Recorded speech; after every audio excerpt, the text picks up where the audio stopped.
माध्यमिक शिक्षा विभाग उत्तर प्रदेश के ई लर्निंग प्रोग्राम में बच्चों आपका स्वागत है। मैं प्रियंका जाखड़, प्रवक्ता भौतिक विज्ञान, राजकीय कन्या इंटर कॉलेज विजयनगर गाजियाबाद से।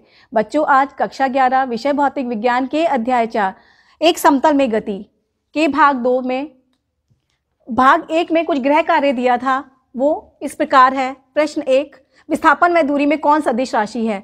विस्थापन सदिश राशि है क्योंकि इसमें डायरेक्शन होती है, मैग्नीट्यूड होता है और ये वेक्टर नियम का पालन करता है।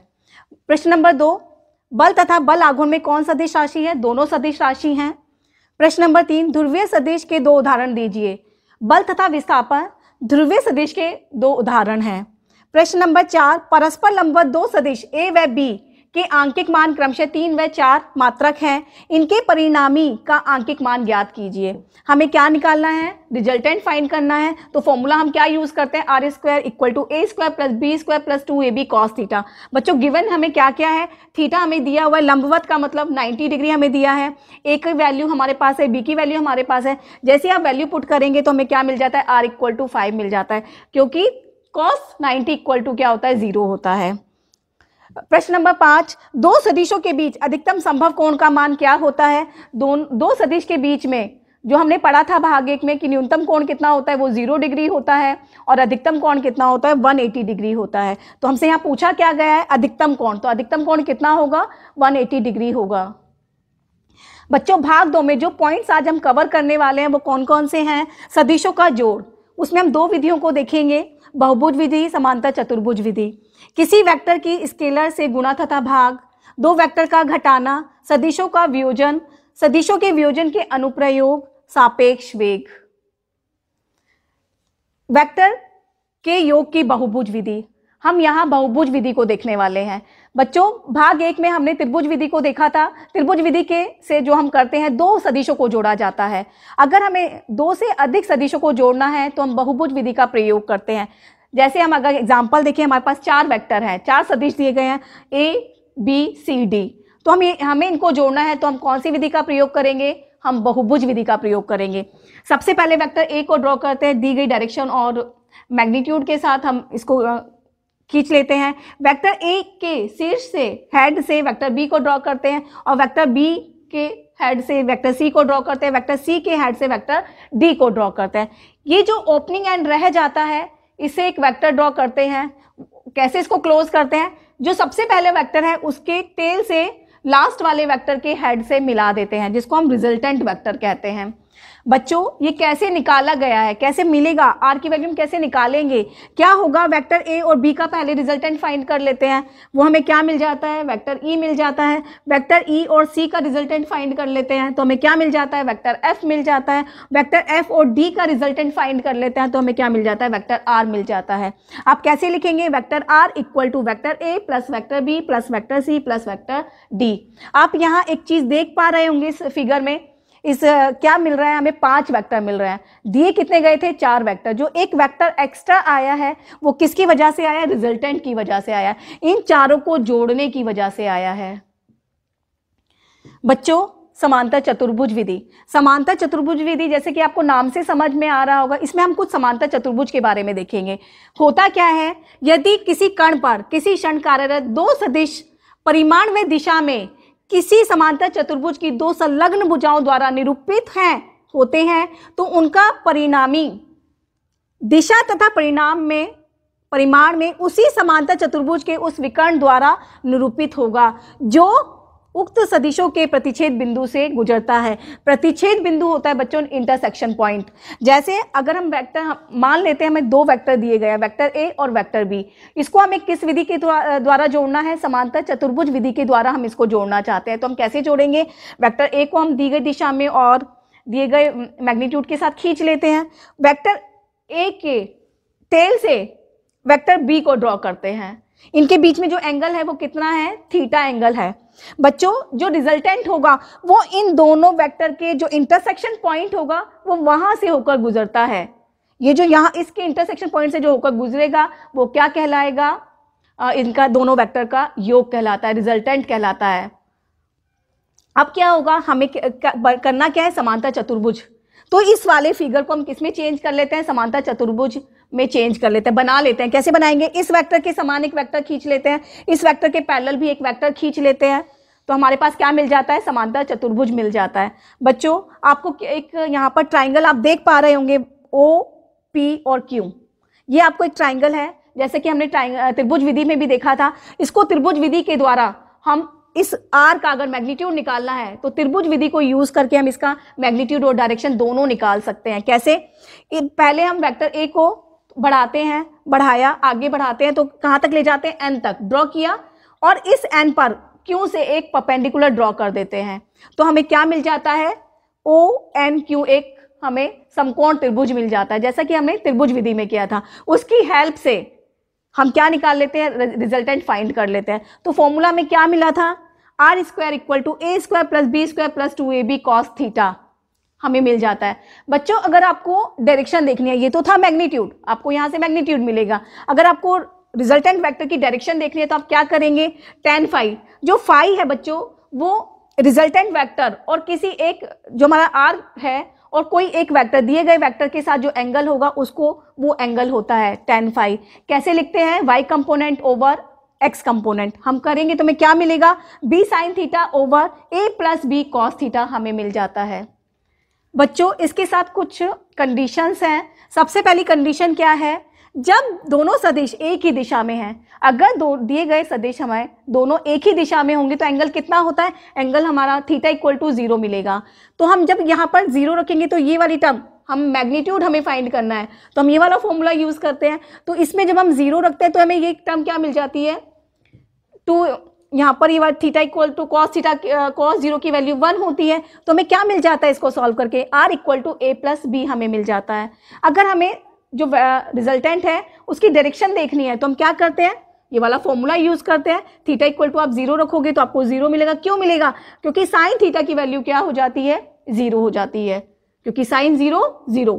तो ये क्या बताता है कि इसकी जो डायरेक्शन होगी, रिजल्टेंट की जो डायरेक्शन होगी वो किसकी दिशा में होगी? वेक्टर जो हमें दिए गए वेक्टर हैं उन्हीं की दिशा में होगी। और जो हमारा आप देख पा रहे होंगे रिजल्टेंट हमें मैक्सिमम मिलता है। अगर दोनों सदिश एक ही दिशा में हैं तो हमें रिजल्टेंट कैसा मिलेगा? मैक्सिमम मिलेगा। दूसरी कंडीशन, जब दोनों सदिश परस्पर लंब हैं, दोनों सदिश क्या है? आपस में 90 डिग्री पर हैं, तो थीटा इक्वल टू क्या हो जाएगा? 90 डिग्री। ठीक है, तो आप r इक्वल टू, आपको क्या चाहिए? मैग्नीट्यूड चाहिए किसका? रिजल्टेंट का। तो क्या होगा? ये फॉर्मूला लगाएंगे, क्योंकि cos 90 क्या हो जाता है? 0 हो जाता है, तो ये आपको यहां मिल जाता है under root a square plus B square. आपको डायरेक्शन निकालनी है तो थीटा की वैल्यू पुट करेंगे। जैसे ही थीटा की वैल्यू पुट करेंगे इस फॉर्मूले में, ये जो फॉर्मूला आपके पास है, तो आपको क्या मिल जाएगा? tan phi equal to b over a आपको मिल जाता है। तीसरी कंडीशन है बच्चों, जब दोनों सदिश परस्पर विपरीत हैं, दोनों विपरीत दिशा में, तो इनके बीच में एंगल कितना होगा? थीटा इक्वल टू 180 होता है। जब इसको अगर आपको मैग्नीट्यूड चाहिए तो आप ये फॉर्मूला यूज करेंगे। क्या होगा? 180 की वैल्यू 180 रखेंगे, थीटा इक्वल टू क्या रखेंगे? 180। तो cos 180 की वैल्यू होती है बच्चों -1। इसको सॉल्व करके आपको बच्चों क्या मिलेगा? r equal to a minus b मिल जाता है। अगर आप डायरेक्शन निकालेंगे तो डायरेक्शन इस फॉर्मूले से निकालेंगे। tan फाई क्या मिल जाएगा? 0 मिल जाएगा। वो 0 क्यों? वो बच्चों यहाँ पर आप क्या कहेंगे? जो रिजल्टेंट मिल रहा है a माइनस बी, मतलब दो वेक्टर का डिफरेंस मिलता है, और जो रिजल्टेंट की जो डायरेक्शन होती है वो बड़े वेक्टर की तरफ होती है। आप एक चीज अगर देखेंगे, जब दोनों एक ही दिशा में थे तो r equal to a plus B था, और जब दोनों विपरीत दिशा में तो r equal to a minus B है। दो वेक्टर का डिफरेंस है, उधर ऐड था, दो वेक्टर का सम था।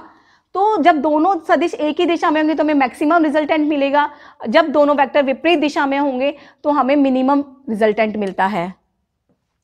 किसी वेक्टर की स्केलर से गुणा तथा भाग, जब हम किसी वेक्टर को स्केलर से गुणा करते हैं या भाग करते हैं तो क्या होता है? सबसे पहले देखते हैं, जब किसी वेक्टर को स्केलर से गुणा करें तो क्या होगा?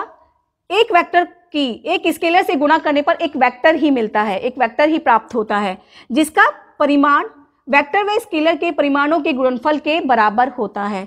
माना कोई भौतिक राशि b है, हमने क्या मान लिया? एक भौतिक राशि b, vector b equal to lambda vector a। ठीक है, अब क्या होगा? इस लैम्डा, ये इसको हम एक बार एक संख्या मान लेते हैं और एक बार इसको एक अदिश राशि मानकर देखते हैं। यदि लैम्डा एक संख्या है तो b का मात्रक, ये संख्या है तो b का मात्रक वही होगा जो a का मात्रक है। अगर ये एक अदिश राशि है तो बी का मात्रक वो नहीं होगा जो ए का मात्रक है। क्यों? क्योंकि अब क्या हो जाएगा, बी का मात्रक इन दोनों के मात्रक के गुणनफल के बराबर होगा। वेक्टर को अगर हम स्केलर से भाग करें तो क्या होता है, किसी वेक्टर को स्केलर से भाग देने पर प्राप्त परिणाम एक वेक्टर ही प्राप्त होता है। जैसे कि आप यहाँ एक इक्वेशन आप देख पा रहे हैं, क्या है, वेक्टर ए ओवर के, हमने किसी एक अदिश राशि से इसको भाग कर दिया, एक स्केलर है, अदिश से भाग किया तो हमें क्या मिला, वेक्टर आर। अब हम क्या करें, के को एक बार पूर्ण संख्या मान लें और के को एक बार क्या मान लेते हैं, एक अदिश राशि मान लेते हैं।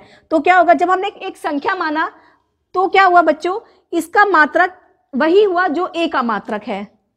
लेकिन जब हमने इसको अदिश राशि माना के को, तो क्या होगा, ए का मात्रक के बराबर आर का मात्रक नहीं होगा, कोई नया सदिश हमें मिलता है। यदि के कोई अदिश भौतिक राशि है जिसका कोई मात्रक है तो वेक्टर आर नई सदिश भौतिक राशि होगी। दो वेक्टर का घटाना, बच्चों दो वेक्टर को घटाने का अर्थ है किसी एक वेक्टर में दूसरे वेक्टर का विपरीत को जोड़ना। एक वेक्टर में से दूसरे वेक्टर को घटाने का अर्थ है पहले वेक्टर में दूसरे वेक्टर के विपरीत वेक्टर को जोड़ना।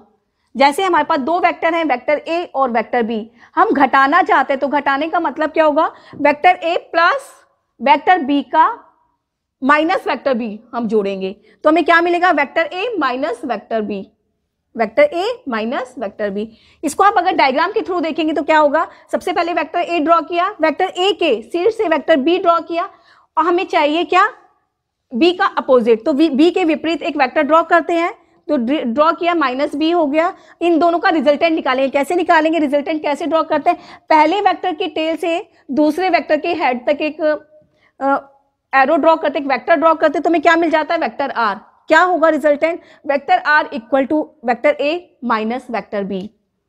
बच्चों जो हमारा सब्ट्रैक्शन होता है वो कम्यूटेटिव लॉ का फॉलो नहीं करता, वेक्टर अंतर क्रम विनिमय मतलब कम्यूटेटिव नियम का पालन नहीं करता है। वेक्टर का वियोजन, वेक्टर का वियोजन क्या है बच्चों, ये जोड़ने की एक विपरीत प्रक्रिया है। इसमें क्या होता है कि दिया गया कोई एक वेक्टर को हम क्या करते हैं, दो या दो से अधिक भागों में वियोजित कर लेते हैं। जो वियोजित भाग होंगे वो क्या कहलाते हैं, घटक कहलाते हैं, दिए गए वेक्टर के घटक कहलाते हैं। जो ये वियोजित भाग हैं इनका जो संयुक्त प्रभाव होता है वो दिए गए वेक्टर के प्रभाव के बराबर ही होता है। वेक्टर को जोड़ने की विपरीत प्रक्रिया वेक्टर वियोजन कहलाती है। यदि हम किसी दिए हुए वेक्टर को ऐसे दो या दो से अधिक वेक्टर में विभाजित करें जिनका संयुक्त प्रभाव वही है जो दिए गए अकेले वेक्टर का है, तब इन वियोजित वेक्टर को दिए गए वेक्टर के घटक कहते हैं।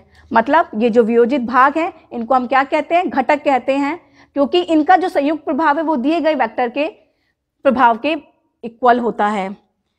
बच्चों अगर ये दोनों किसी एक दिए गए वेक्टर को हमने दो भागों में वियोजित कर लिया और दोनों जो घटक हैं, जो वियोजित भाग हैं, जो घटक हैं वो आपस में 90 डिग्री पर है, तो ऐसे घटकों को हम क्या बोलते हैं, आयताकार घटक बोलते हैं।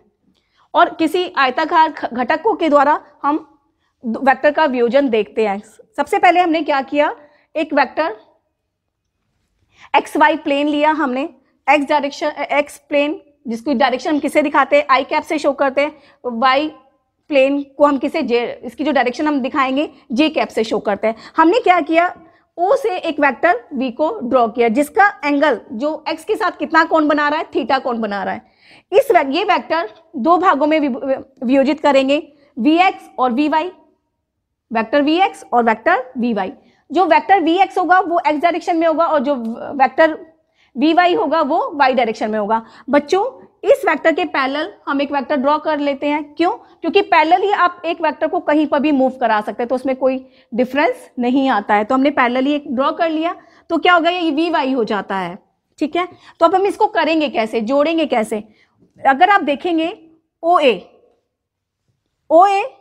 Equal to vector O A equal to vector O B plus vector B A. ठीक है, अब इनकी अब वैल्यू रखेंगे तो क्या होगा, ओ ए के लिए क्या था, वेक्टर वी, यहाँ पर V X, vector V X और यहाँ पर वेक्टर वी वाई। ये हमने यहाँ बताया हुआ है कि ओ बी के लिए वेक्टर वी एक्स लिया है और ओ वाई के लिए हमने क्या लिया है, वेक्टर वी वाई लिया है, तो यहां पर ये है। अगर हम इसका वी एक्स का मैग्नीट्यूड रखेंगे तो क्या लिखेंगे, V cos I I cap, और वी वाई का रखेंगे तो क्या लिखेंगे, वी साइन जे कैप। ये अगर बच्चों क्या होगा, हम क्या चाहते हैं कि सदिश v के y तथा x दिशा के घटक के परिमाण कैसे होंगे, v y equal to v sin theta और v x equal to we cos theta. कैसे निकालेंगे बच्चों, आपको घटक निकालने हैं, कैसे निकालेंगे, इस वी वाई की अगर आपको वैल्यू निकालनी है तो कैसे निकालोगे, इन दोनों में रिलेशन रहेगा। कैसे रहेगा कि जब हम रिलेशन निकालते हैं तो हमें क्या मिल जाता है, वी वाई की वैल्यू मिल जाती है वी साइन थीटा, और इसके लिए इन दोनों में रिलेशन होता है तो क्या मिल जाएगा, V x equal to we cos theta. जब आप वैल्यू को पुट करेंगे, कहाँ पुट कर दीजिए आप, ये एक फॉर्मूला होता है, अगर हम ट्राइंगल ये समकोण त्रिभुज से एक फॉर्मूला लगाएं, क्या कि हाइपोटेनियस का स्क्वायर कर्ण का स्क्वायर इक्वल टू होता है बेस का स्क्वायर प्लस लंब का स्क्वायर। तो हमने यहाँ फॉर्मूला लगाया वी एक्स का स्क्वायर प्लस वी वाई का square equal to V square. V X की वैल्यू आप रख दोगे, वी वाई की वैल्यू रख दोगे, तो आपको क्या मिलेगा, टोटल आपको क्या मिलेगा, वी। इन दोनों को जब आप करेंगे या वी की वैल्यू आप करेंगे तो under root V X square plus V Y square. बच्चों ये तो था मैग्नीट्यूड, ये जो है इसका क्या है, मैग्नीट्यूड आपको मिल जाता है। अगर आपको इसकी डायरेक्शन देखनी है तो क्या करोगे, टेन थीटा, क्योंकि दोनों के बीच में एंगल क्या है, थीटा बना है, जो रिजल्ट ये वेक्टर है और इसके, तो थीटा क्या हो जाएगा, y component over x component, y component over x component रखेंगे तो आपको इससे डायरेक्शन मिल जाती है। सदिशों के वियोजन के अनुप्रयोग, सबसे पहले क्या देखते हैं, जो इनका यूज होता है, हम बहुत ज्यादा अपनी लाइफ में, डेली लाइफ में यूज करते हैं। सबसे पहला यूज कहाँ है, व्यक्ति का धरातल पर चलना। जब कोई व्यक्ति धरातल पर चलता है तो वो चलते समय अपने एक पैर से आगे बढ़ने के लिए अपने एक पैर से वो पीछे की तरफ बल लगाता है, फोर्स लगाता है। जब वो बल लगाता है तो न्यूटन के थर्ड लॉ से क्या होता है, जितना एक्शन होता है उतना ही इक्वल एंड अपोजिट रिएक्शन होता है। तो वो रिएक्शन हुआ, वो हॉरिजॉन्टल से किस डायरेक्शन पे हुआ, थीटा एंगल पर। अब क्या होगा, इस आर को दो घटकों में वियोजित हो जाता है, आर कॉस थीटा और आर साइन थीटा। जो हॉरिजॉन्टल कंपोनेंट होता है वो क्या होता है, आर कॉस थीटा, और जो वर्टिकल कंपोनेंट है वो क्या है, आर साइन थीटा। बच्चों ये जो आर कॉस थीटा है ये व्यक्ति को आगे बढ़ने के लिए हेल्प करता है, और जो आर साइन थीटा है वर्टिकल घटक है, वर्टिकल कंपोनेंट है, वो क्या करता है कि व्यक्ति का बैलेंस बनाए रखता है। दूसरा एग्जाम्पल देखते हैं, लॉन रोलर को धकेलने की तुलना में खींचना सरल होता है। जब किसी रोलर को हम खींचते हैं तो वो सरल होता है धकेलने की तुलना में। कैसे, अगर इसको देखेंगे तो क्या, एक रोलर है जिसका वेट क्या है, हमारे पास W है। अब इसको क्या है, इसके ऊपर बल लगाते हैं, बल जो लगाते हैं वो हॉरिजॉन्टल से किसी एंगल पर लगाते हैं, तो ये बल क्या होगा, दो घटकों में वियोजित हो जाएगा, क्या, F cos थीटा और F sin थीटा। जो हॉरिजॉन्टल कंपोनेंट वो F cos थीटा होगा, जो F sin थीटा है वो वर्टिकल कंपोनेंट होगा। बच्चों अगर आप वर्टिकल कंपोनेंट, वर्टिकल की डायरेक्शन में, जो इस डायरेक्शन में आप देखेंगे कि प्रभावी भार कितना होगा, तो वो क्या होगा, W minus F sin theta. क्यों होगा, क्योंकि दोनों की जो डायरेक्शन है वो अपोजिट है। अगर आप इसका हॉरिजॉन्टल कंपोनेंट में, मतलब क्षैतिज घटक क्या होगा, F cos थीटा होगा। आप देख पा रहे होंगे जब हम उसको खींच रहे हैं तो इतना बल हमें लगाना पड़ रहा है। अगर हम बात करें धक्का देने की, जब हम धकेलते हैं किसी चीज को तो ये जो बल है, किसी एंगल पर धकेलते हैं हॉरिजॉन्टल से, तो ये जो बल है ये बल नीचे जाके वियोजित होता है। ये जब दो घटकों में वियोजित होगा, F cos थीटा और F sin थीटा। जो F sin थीटा है वो W की डायरेक्शन में, वेट की डायरेक्शन में ही चला जाता है। तो आप ऊर्ध्वाधर घटक अगर देखेंगे, प्रभावी भार कितना हो जाएगा, W plus F sin theta, और हमारा जो क्षैतिज घटक है वो क्या होगा, वो सेम है, F cos थीटा। तो आप देख पा रहे होंगे क्या होता है, खींचना आसान है क्योंकि भार कम लगाना, हमें जो बल लगाना पड़ रहा है वो कम लगाना पड़ रहा है, और जो धकेलना है उसमें बल ज्यादा लगाना पड़ता है। इसको एक और एग्जांपल की हेल्प से अगर हम समझे, कैसे लॉन रोलर को धकेलने की तुलना में खींचना सरल होता है। कैसे, माना कोई रोलर 10 किलोग्राम का है, हमारे पास एक रोलर है जिसका जो मास है वो कितना है, 10 किलोग्राम है। इसे क्षैतिज से 45 के कोण पर 50 न्यूटन का बल लगाकर खींचा तथा धकेला जाता है। इस रोलर को हम 45 डिग्री पर लगा के बल पर ही खींचते हैं, और 45 डिग्री क्षैतिज से, इसे हॉरिजॉन्टल से हम क्या लगाते हैं, 45 डिग्री पर ही हम इसको धकेलते हैं। तो सबसे पहले देखते हैं कि खींचते हैं। जब आप इसको खींचोगे तो आपको पता है प्रभावी भार क्या आता है, W minus F sine theta. जब आप इसकी वैल्यू रखोगे तो आपको क्या मिल जाता है, 64.65 न्यूटन आपको मिलता है बल। आपको इतना बल लगाना पड़ता है खींचते समय। जब आप इसको धकेलते हैं, जबकि ये जो आपका अगर आप हॉरिजॉन्टल देखें तो वो आपको क्या मिलता है, F cos 45, ठीक है। अगर आप जब इसको धकेल रहे हैं तो आपको क्या मिलेगा, जो आपको बल लगाना पड़ेगा वो जब आप इसमें वैल्यू पुट करेंगे तो क्या मिलेगा, 135.35 न्यूटन आपको मिलता है।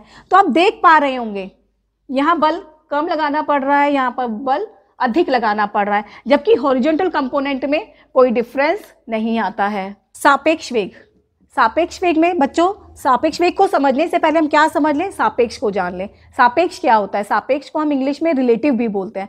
बच्चों कोई भी चीज, फिजिक्स में कुछ ऐसी राशियां हैं जो एब्सोल्यूट नहीं होती। जैसे आप रेस्ट और मोशन की बात करें, जो रेस्ट होता है, अगर कोई बुक टेबल पर रखी है तो आप क्या कहेंगे, आप अगर खड़े हैं वो टेबल पर बुक रखी है तो आप कहेंगे वो रेस्ट में है। बट क्या होगा कि अगर उसको किसी स्पेस से देखें, अगर आप स्पेस से देखेंगे तो वो बुक कैसी लगेगी, मोशन में लगेगी। तो क्या होता है कि कोई भी चीज एब्सोल्यूट नहीं होती, वो किसी ना किसी की रिस्पेक्ट में होती है, रिलेटिव होती है। तो उसी की बात करें तो फिजिक्स में ऐसी बहुत सारी राशियां, जैसे वेलोसिटी हो जाता है, एक्सीलरेशन हो जाता है, डिस्प्लेसमेंट हो जाता है।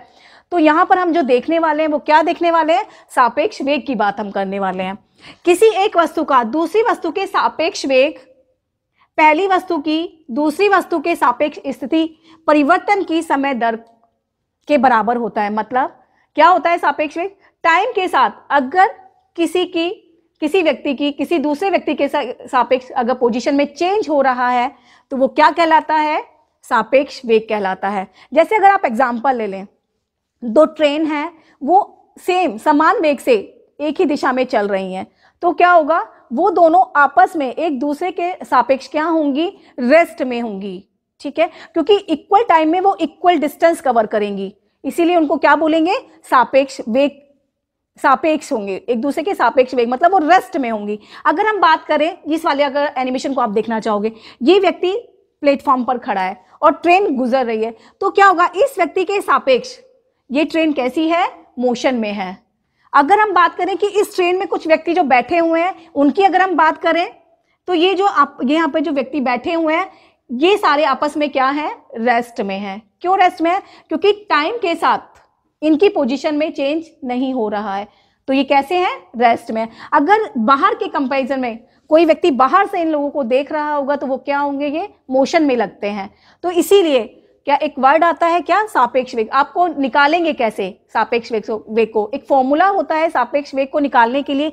क्या होता है, सपोज करो हमारे पास दो व्यक्ति हैं ए और बी, हमें क्या करना है, जो व्यक्ति ए है उसका वेलोसिटी, उसकी वेग दूसरे के सापेक्ष निकालनी है, बी के सापेक्ष निकालनी है। तो हम कैसे लिखेंगे, velocity of A with respect to B, मतलब ए का वेग बी के रिस्पेक्ट में। तो क्या होगा, कैसे लिखते हैं, velocity of A minus velocity of B. क्या, जो पहले है उसको पहले लिखा जाता है, जो बाद में है उसको बाद में लिखा जाता है। Velocity of A minus velocity of B, आप इसको कैसे लिख सकते हैं, जैसे हम घटाने का नियम में हमने जाना था, velocity of A plus bracket में माइनस वेलोसिटी ऑफ बी। अगर आप यहां देखें, इसको डायग्राम के थ्रू आप देखेंगे तो क्या होगा, सबसे पहले हम क्या करें, जो ए व्यक्ति है उसकी जो वेलोसिटी है उसको हम ड्रॉ कर लेते हैं। उसका ड्रॉ किया, वेलोसिटी ऑफ ए वेक्टर हमने ड्रॉ किया, उसके दूसरा क्या है, वेलोसिटी ऑफ बी। हमने वेलोसिटी ऑफ बी इस डायरेक्शन में है अगर, तो माइनस किधर होगा, इसके विपरीत डायरेक्शन में होगा। इन दोनों के बीच में अगर एंगल थीटा है तो अब क्या एंगल हो जाएगा, 180 माइनस थीटा हो जाएगा। अब क्या एंगल हो जाएगा इन दोनों के बीच में, 180 माइनस थीटा, क्योंकि ये विपरीत डायरेक्शन में, हमें क्या चाहिए था, माइनस वी बी चाहिए था। अब आप क्या करोगे, आपको रिजल्टेंट फाइंड करना है, मैग्नीट्यूड फाइंड करना है, तो कैसे निकालोगे रिजल्टेंट, अंडर रूट, हमें दो वेक्टर का जब आप इसको कंप्लीट कर लेते हैं तो ये क्या बन जाएगा, समांतर चतुर्भुज बन जाएगा। और समांतर चतुर्भुज विधि से हमने रिजल्टेंट निकालना सीखा है, तो उसके लिए फॉर्मूला क्या आता है, ये फॉर्मूला हमें मिलता है। तो आप जैसे ही आप इसको रखेंगे तो आपको क्या रिजल्टेंट मिल जाएगा, under root V A square plus V B square plus minus 2 V A V B cos theta, तो हमें ये रिजल्टेंट मिल जाता है। बच्चों अगर आप डायरेक्शन निकालना चाहोगे रिजल्टेंट की, तो आप डायरेक्शन कैसे निकालोगे, टेन फाई क्या होता है, y component over x component आप कर दोगे, तो आपको क्या मिल जाएगा, vb sign theta over va minus vb cos theta आपको मिल जाएगा। सापेक्ष वेग के अनुप्रयोग, सापेक्ष वेग के अनुप्रयोग जिनका भी कई जगह यूज होता है, जो अगर हम सापेक्ष की बात करें तो यहाँ पर क्या है, एक अर्थ है और एक, आप इस एनिमेशन में अगर देख पा रहे होंगे तो सैटेलाइट है। अर्थ के चारों तरफ एक सैटेलाइट मूव कर रही है। अगर दोनों एक ही डायरेक्शन में मूव कर रहे हैं, घूम रहे हैं, तो क्या होगा, हमें क्या निकालना है, velocity of satellite with respect to अर्थ।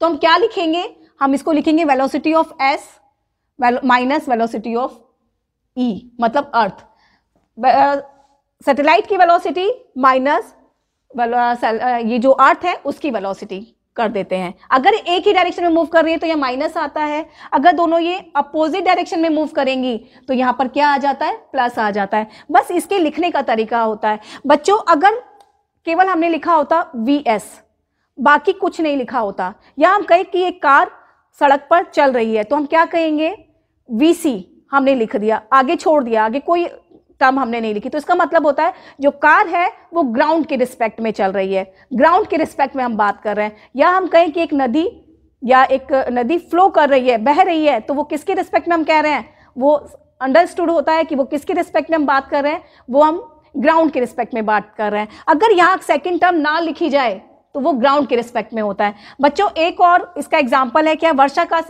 सापेक्ष वेग आप निकालना चाहते हैं, तो क्या, जो वर्षा है वी आर वेग से वो वर्टिकल डायरेक्शन में फ्लो कर रही है, और जो आदमी है वो क्या, हॉरिजॉन्टल डायरेक्शन में वी एम वेग से चल रहा है। तो क्या रिजल्टेंट होगा, अगर हम देखना चाहें इन दोनों के सापेक्ष वेग निकालना चाहे, उसका मैग्नीट्यूड निकालना चाहे, तो किस फॉर्मूले से निकालेंगे, ये फॉर्मूले से निकालेंगे, और एंगल कितना होगा, 90 होगा, ठीक है, cos 90, ठीक है। अगर हम बात करें कि हमें, अब हम ये भी देखना चाहते हैं कि जब आदमी चले तो वो जो अम्ब्रेला हो तो वो किस डायरेक्शन में लगाए कि वो वर्षा से बच सके, तो क्या होगा, आपको डायरेक्शन निकालनी है कि अम्ब्रेला की, तो आप क्या लगाएंगे, tan theta equal to y component over x component लगाएंगे, तो आपको डायरेक्शन पता चल जाएगी कि आदमी को अम्ब्रेला किस डायरेक्शन में लगाना चाहिए। क्योंकि अगर वो खड़ा है तो ऑब्वियसली वो क्या लगाएगा, ऊपर लगाएगा, लेकिन वो जब चलेगा तो उसको एक डायरेक्शन चाहिए, वो डायरेक्शन आप यहां से फाइंड कर सकते हैं। बच्चों भाग 2 का ये गृह कार्य है जिसको आप देखेंगे और इसको आप हल करेंगे। इसके बारे में हम भाग 3 में डिस्कस करेंगे। तब तक के लिए धन्यवाद।